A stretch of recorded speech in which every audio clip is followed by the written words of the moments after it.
നമ്മുടെ ABC സ്റ്റോറിൽ നിന്ന് വാങ്ങിച്ച ഇതുപോലുള്ള റോളക്സ് ടൈപ്പ് വാച്ചസ് എങ്ങനെയാണ് ടൈം സെറ്റ് ചെയ്യേണ്ടത്, വൈൻഡ് ചെയ്യേണ്ടത് എന്നുള്ള വീഡിയോ ആണിത്. വീഡിയോ മുഴുവനായിട്ടും കാണുക, ഡൗട്ട് ഉണ്ടെങ്കിൽ ചോദിക്കുക. ഇതിൽ ടൈം സ്ക്രൂ ആണ് വരുന്നത്, പുൾ ഔട്ട് സ്ക്രൂ അല്ല വരുന്നത്. അതുകൊണ്ട് തന്നെ നമ്മൾ ഇങ്ങനെ വലിച്ചു കഴിഞ്ഞ് കഴിഞ്ഞാൽ ഇത് പോരില്ല. ഇത് താഴേക്ക് തിരിച്ച് അൺസ്ക്രൂ ചെയ്യണം. അൺസ്ക്രൂ ചെയ്ത് കഴിഞ്ഞാൽ ഇതിൻ്റെ ഡയലിൽ നിന്ന് വിട്ട് നിൽക്കുന്നത് കാണാൻ പറ്റും. കണ്ടോ, ഒരു ഗ്യാപ്പ് കണ്ടോ? അൺസ്ക്രൂ ആയി കണ്ടു കഴിഞ്ഞാൽ ഇത് കംപ്ലീറ്റ്ലി പുൾ ഔട്ട് ചെയ്യാം.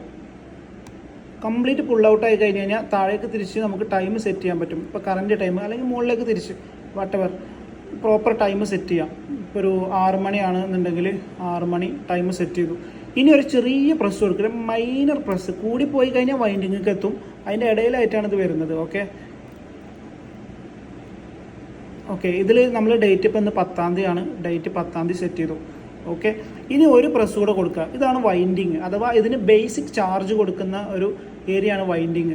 ആ വൈൻഡിങ് നമ്മളൊരു 4-5 തവണ ചെയ്യണം. 1 2 3 4 5. ഇത് തിരിക്കുന്ന സമയത്ത് എന്തോ ഒരു സംഭവത്തും എന്തോ സ്പ്രിങ് നമ്മൾ പിടിച്ച് തിരിക്കുന്ന പോലത്തെ ഒരു സൗണ്ട് അതിൻ്റെ ഉള്ളിൽ നിന്ന് കേൾക്കാൻ പറ്റും.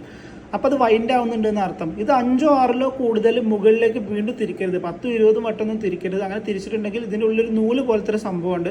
അത് വലിഞ്ഞ് മുറുകി ടൈറ്റ് ആയി കഴിഞ്ഞാൽ പിന്നെ വാച്ച് വർക്ക് ചെയ്യൂല. പിന്നെ അത് അൺവൈൻഡ് ചെയ്യേണ്ടി വരും. എന്നിട്ടിത് ഒരു പ്രസ് നല്ല പോലെ പ്രസ് ചെയ്ത് ടൈറ്റ് ആക്കുക. നല്ല പോലെ പ്രസ് ചെയ്ത് ടൈറ്റ് ആക്കുക. അപ്പോൾ ഇത് ടൈറ്റായി കണ്ടോ. എന്നിട്ട് വാച്ച് ഷെയ്ക്ക് ചെയ്യാം. എന്നിട്ട് യൂസ് ചെയ്യാം. ഡെയിലി വൈൻഡ് ചെയ്യേണ്ട ആവശ്യമില്ല. 2 ദിവസം കൂടുമ്പോൾ ഒരു തവണ വൈൻഡ് ചെയ്താൽ മതി. അതേപോലെ തന്നെ ചില വാച്ച് 3 ദിവസം കൂടുമ്പോൾ ഒരു സമയത്ത് വൈൻഡ് ചെയ്താൽ മതി. ജസ്റ്റ് നിങ്ങൾ വാച്ച് എടുക്കുന്ന സമയത്ത്, ഇപ്പോൾ വാച്ച് കെട്ടി അന്ന് അഴിച്ചു വെച്ചു വൈകുന്നേരം, പിറ്റേന്ന് എടുക്കുന്ന സമയത്ത് വാച്ച് സ്റ്റക്ക് ആയിട്ടുണ്ടെന്നുണ്ടെങ്കിൽ വാച്ച് ഒന്ന് ഷെയ്ക്ക് ചെയ്യാം. ടൈം സ്ക്രൂ അഴിച്ച് ടൈം സ്ക്രൂ എടുത്ത് ടൈം സെറ്റ് ചെയ്യുക, ഡേറ്റ് സെറ്റ് ചെയ്യുക, എന്നിട്ട് ലോക്ക് ചെയ്യുക, എന്നിട്ട് ഷെയ്ക്ക് ചെയ്യുക, കൈമൊക്കെ ഇട്ടുക. വാച്ച് സ്റ്റക്ക് ആവുന്നുണ്ടോ നോക്കുക. ഒരു 1 മിനിറ്റിൽ വാച്ച് സ്റ്റക്ക് ആവുന്നുണ്ടെങ്കിൽ മാത്രം വൈൻഡ് ചെയ്യുക, ഇല്ലെങ്കിൽ വൈൻഡ് ചെയ്യരുത്. അത് ശ്രദ്ധിക്കുക. അത് നിങ്ങൾക്ക് 1-2 തവണ യൂസ് ചെയ്താൽ തന്നെ മനസ്സിലാവും ഡെയിലി വൈൻഡ് ചെയ്യേണ്ടി വരുമോ എന്നുള്ളത്. പിന്നെ വെറുതെ ഇതിൻ്റെ ടൈം സ്ക്രൂ എടുത്ത് ഇങ്ങനെ വെറുതെ തിരിച്ചുകൊണ്ടിരിക്കരുത്. അങ്ങനെ തിരിച്ചു കഴിഞ്ഞാൽ വാച്ച് ഡാമേജ് ആവാനുള്ള ചാൻസസ് ഉണ്ട്. അപ്പോൾ ഇതിൽ എന്തെങ്കിലും ഡൗട്ട് ഉണ്ടെങ്കിൽ കമ്പൽസറി ആയിട്ട് ചോദിക്കുക. ഇതിന് ടൈം സ്ക്രൂ ആണ് ഇതിൻ്റെ ഹെഡ്. പിന്നെ അത് ഓവറായിട്ട് പ്രഷർ എടുത്ത് വലിക്കരുത്.